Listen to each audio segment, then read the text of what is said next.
And looming, and Mike McCarthy has been receiving a lot of criticism after a bad Week 18 loss. The pressure is on Monday night for Dallas to knock off Tom Brady, who the Cowboys have never beaten. Dan, do you think McCarthy is coaching for his job on Monday in Tampa?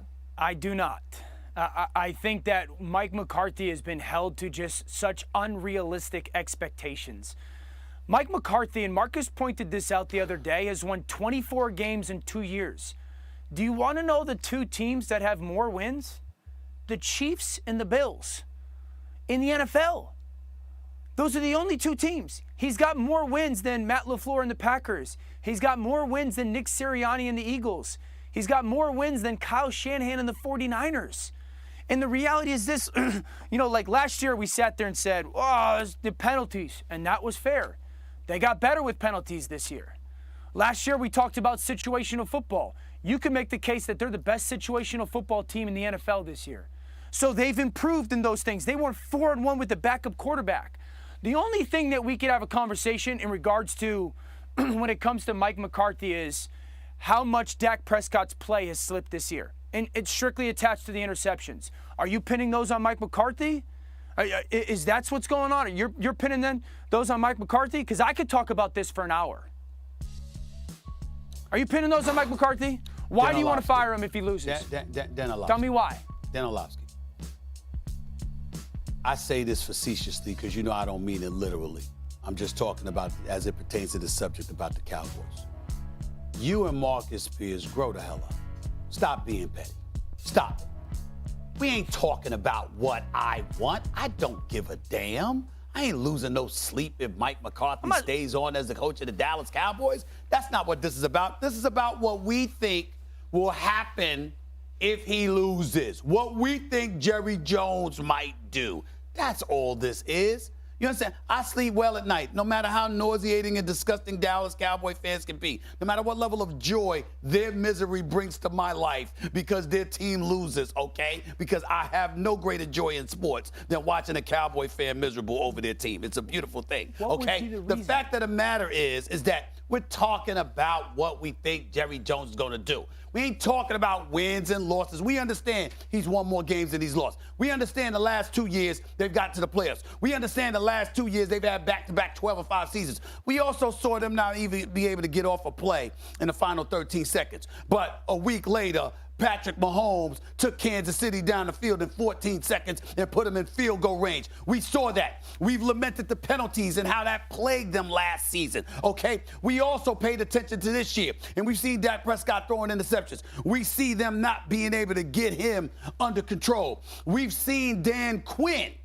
We get reminded of Dan Quinn and what an exceptional defensive coordinator he is and what a good job he did as a head coach in taking the Atlanta Falcons to the Super Bowl before blowing a 25-point lead to the New England Patriots. We also know that he's going to be interviewed for head coaching jobs. We also know that he stayed in Dallas. Dan Quinn's defense has given up 1,000 yards in the last 3 weeks. Wait a minute. I'm not talking about Dan Quinn over the last several weeks. I'm talking about how he's viewed in NFL circles because you know I'm telling the truth about that. That's why he's getting interviewed for head coaching jobs. That's why he elected to stay in Dallas because the belief was he was a coach in waiting. That usually doesn't happen with NFL teams. But guess what? When Wade Phillips was there, who the hell was waiting in the wings? You had Jason Garrett being paid the same salary as Wade Phillips as a coordinator. Am I lying? The fact of the matter is Jerry Jones has done unconventional, unorthodox things throughout history. Usually it leans towards loyalty to guys who are Cowboys. Mike McCarthy was a Green Bay Packer. Mike McCarthy was a Green Bay Packer. No. Because this is what happens. No, because what you're doing right now is not standing on the words that you said yesterday. Was what? You said that if they lose, they're going to fire Mike McCarthy, and he would deserve to be fired. So what? No, so because hold on, wait a minute. Right now you're saying. I'm sorry, am I saying something different? Yes. I didn't think I was saying something different. Yes. No. Hold on. You just went on some long version soliloquy of saying what we think Jerry Jones is going to do. Because I'm saying to you, I already said, I'm sorry. My bad, Dan. I didn't think I had to remind you. If Mike McCarthy loses this game this weekend, then you damn right he deserves to be fired. How does he deserve to get fired? And I believe he will be.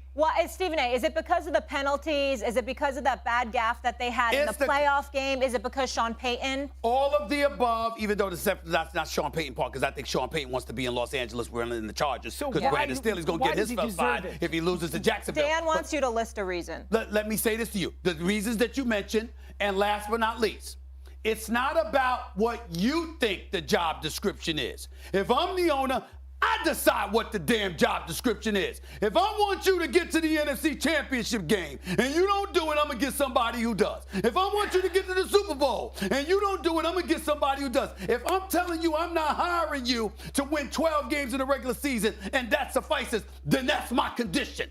Golden rule, ladies and gentlemen, let's educate folks. Golden rule. Those who have the gold make the rules. That's Jerry Jones' rule. That is not my golden rule. I didn't say that. That's the golden rule according to Jerry Jones. Here's the thing, Stephen. Let me ask you a question. Is there somebody making rules in Dallas other than Jerry Jones? No. Anybody? No. Thank you. So when he came out this week and said the outcome of this game does not have any impact on Mike McCarthy's job security. What did I say? He said he's lying. What did I say? I said he's lying.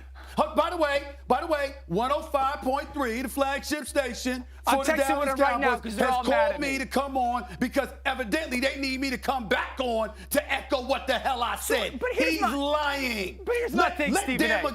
Let Mike McCarthy lose this game Monday night. I promise you, the man gone.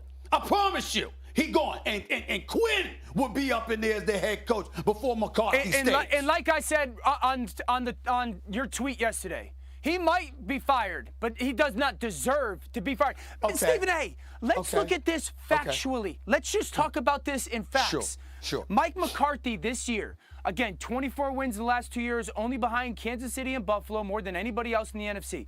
He lost his left tackle, who was a Hall of Famer. He's now lost his right tackle. He lost his franchise quarterback for 5 games.